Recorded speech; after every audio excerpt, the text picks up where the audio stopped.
একাধিক দাবি দেওয়া এবং বিভিন্ন বিষয় নিয়ে আজ ক্ষোভ উগরে দিয়েছে কংগ্রেস নেতৃত্ব। অবশ্য এক্ষেত্রে কংগ্রেস ভবনের সামনে বিজেপির যে কর্মসূচি তার তীব্র নিন্দা জানিয়েছে প্রদেশ কংগ্রেস সভাপতি আশিস কুমার সাহা। মূলত সাম্প্রতিককালে বিজেপির পক্ষ থেকে যে বিক্ষোভ কর্মসূচি হাতে নেওয়া হয়েছে প্রধানমন্ত্রীর মাকে নিয়ে কুরুচিকর মন্তব্য, সেই প্রতিবাদকে কিংবা সেই অভিযোগকে কিন্তু এক প্রকার নাৎসাৎ করেছে আজ প্রদেশ কংগ্রেস সভাপতি আশিস কুমার সাহা এবং রাহুল গান্ধীর বিরুদ্ধে যে অভিযোগ তোলা হয়েছে তা সম্পূর্ণভাবে মিথ্যাচার বলেও কিন্তু এদিন তিনি জানিয়েছেন। একই সঙ্গে গতকালকে কংগ্রেস ভবনের সামনে যে বিজেপির বিক্ষোভ অবস্থান, সেই অবস্থানে পুলিশের ভূমিকাতেও তীব্র ক্ষোভ উগরে দিয়েছেন কংগ্রেস নেতৃত্বরা। কি রয়েছে আজকে সাংবাদিক সম্মেলন থেকে কংগ্রেসের পক্ষ থেকে বক্তব্য শুনুন। এই রাজ্যের বর্তমান মুখ্যমন্ত্রী উনিও একটা অসত্য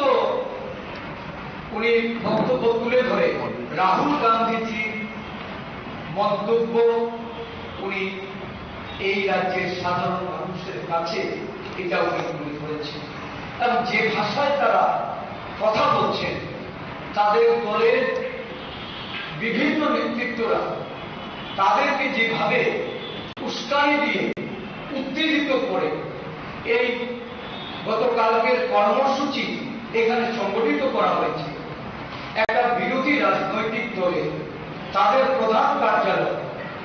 আমরা এই কর্মসূচির জন্য আগাম পুলিশকে জানিয়ে আমরা আমাদের নির্দিষ্ট স্থানে কর্মসূচি করতে পারি। এই পোস্ট অফিস চৌমনির বৈঠক করে আজকে দীর্ঘ বহুকাল একসময় এখানে আমরা দেখেছিলাম অবস্থান করতে, ধর্ণা করতে, কিন্তু বহুকাল পুলিশের তরফ থেকে এই অঞ্চলে কর্মসূচি করার কোনো অনুমোদন এটা দেওয়া হয়নি। কিন্তু গতকাল কিসের ভিত্তিতে কংগ্রেস কার্যালয়, এমনও শোনা গেছে যে কংগ্রেস কার্যালয়ে হামলা হবে, এখানে পুলিশ নিরাপত্তা প্রদানের জন্য মোতায়েন করা হয়েছে। এই কংগ্রেস অফিসের সামনে যখন এই ধরনের একটা কার্যকলাপ সংগঠিত হয় শাসক দলের পক্ষ থেকে, এবং শাসক দলের যারা নেতৃত্বে ছিলেন তারা কি ধরনের কথাবার্তা এখানে বলেছে, তাদের বক্তব্য কি ছিল, এটা রাজ্যের মানুষ শুনেছে। তারা বলছেন রাহুল গান্ধী নাকি প্রধানমন্ত্রী নরেন্দ্র মোদীজির মাকে অসম্মান করেছে, শিষ্টাচারের কথা তারা তুলে ধরার চেষ্টা করেছে। কিন্তু গতকালকে যে সভা এখানে সংগঠিত হয়েছে, আমরা জানি কংগ্রেস দল শিষ্টাচার, কংগ্রেস দল গণতান্ত্রিক ধ্যান ধারণা নিয়ে সারা দেশে কাজ করে। কংগ্রেস দলের প্রাক্তন প্রয়াত প্রধানমন্ত্রী ইন্দিরা গান্ধী দেশের জন্য প্রাণ দিয়েছে। কংগ্রেস দলের প্রাক্তন প্রধানমন্ত্রী রাজীব গান্ধীজি, যিনি রাহুল গান্ধীজির পিতা সোনিয়া গান্ধীজির স্বামী, উনি এই দেশের জন্য ওনার দেহ ছিন্ন ভিন্ন করে এই দেশের সংহতি রক্ষার জন্য আত্মবলিদান দিয়েছে। এখনো পরিবারের একজন ব্যক্তিত্ব যে আজকে সংসদের বিরোধী দলনেতা, তার মুখে এই জিনিস বসিয়ে দিয়ে সারা দেশকে উত্তাল করা, ভোটার অধিকার যাত্রা সারা দেশের মানুষের সমর্থন নিয়ে সারা দেশব্যাপী একটা গণ আন্দোলনের রূপ নিচ্ছে।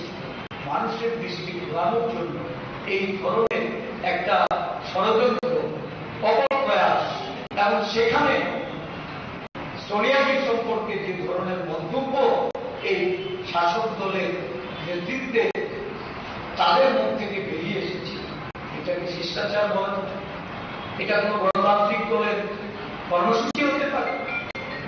শাসক দল শুধু এটাই নয়, সারা রাজ্য জুড়ে তারা যে গণতন্ত্রকে বিপন্ন করে তুলে একটা স্বৈরাচারী শাসন কায়েম করতে চায়, একদলীয় শাসন ব্যবস্থার লক্ষ্যে বিরোধী। আপনারা শুনলেন প্রদেশ কংগ্রেস সভাপতি আশিস কুমার সাহার বক্তব্য। একই সঙ্গে গতকালকে বিজেপির পক্ষ থেকে যে বিক্ষোভ কর্মসূচি করা হয়েছে তাতে করে পুলিশ কিভাবে অনুমতি দেয় তা নিয়েও বিস্ময় প্রকাশ করেছেন এবং একই সঙ্গে রাজ্যের আইন শৃঙ্খলার অবনতি নিয়েও কার্যত এক প্রকার বিতর্কিত মন্তব্য করেছেন কংগ্রেসের নেতৃত্বরা এবং আগামী কিছুদিনের মধ্যে মুখ্যমন্ত্রীর দ্বারস্থ হবেন কংগ্রেস নেতৃত্বরা, এমনই জানানো হয়েছে আজকের সাংবাদিক সম্মেলনের মাধ্যমে। নিয়ে নিচ্ছি ছোট্ট একটি বিজ্ঞাপন বিরতির সঙ্গে থাকুন।